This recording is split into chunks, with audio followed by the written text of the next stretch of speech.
बंगाल वाली छौड़ी से, बिहार वाला छौड़ा से, बंगाल वाली छौड़ी से, बिहार वाला छौड़ा से।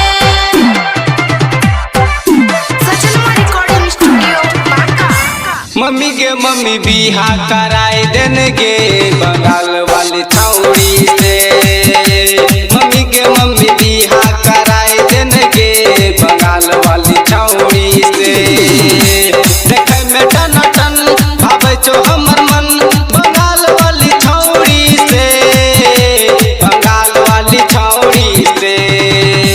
मम्मी के मम्मी बिहार ना करे बागे बिहार वाला छौड़ा से।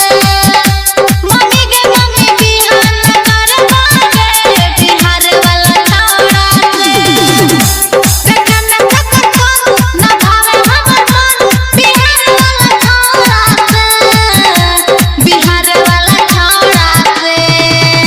मम्मी के मम्मी बिहार ना करे बागे बिहार वाला छौड़ा से। मम्मी के मम्मी बिहा कराए देंगे बंगाल वाली छौड़ी से, बंगाल वाली छौड़ी से, बिहार वाला छौड़ा से, बंगाल वाली छौड़ी से। बिहार वाला छौड़ा से।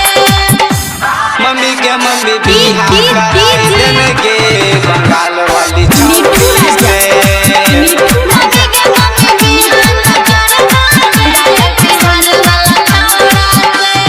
देखे में छौड़ी लागे छे सुपर, गोरे गोरे ओकर गलिया गे, गलिया गे।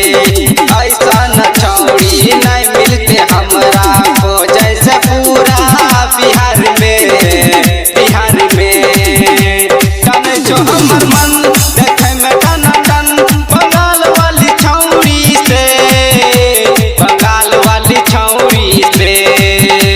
मम्मी के मम्मी बिहा कराए देंगे बंगाल वाली छौड़ी से। मम्मी के मम्मी बिहार ना करे बागे बिहार वाला छौड़ा से, बिहार वाला छौड़ा से। बंगाल वाली छौड़ी से, बिहार वाला छौड़ा से, बंगाल वाली छौड़ी से। बिहार वाला छौड़ा से। मम्मी के मम्मी बिहा कराए देंगे बंगाल वाली छौड़ी से। मम्मी के मम्मी बिहार ना करे बागे बिहार वाला छौड़ा से। राइटर दीपक जी धर लेल को पीछा, देखी के छौड़ी के गलिया गे, गलिया गे। बरजस के लागल छे प्यार के हवा, तोड़े न रंजित के दिलिया गे, दिलिया गे। काने जो हमर मन देखे में टन टन बंगाल वाली छौड़ी से, बंगाल वाली छौड़ी से।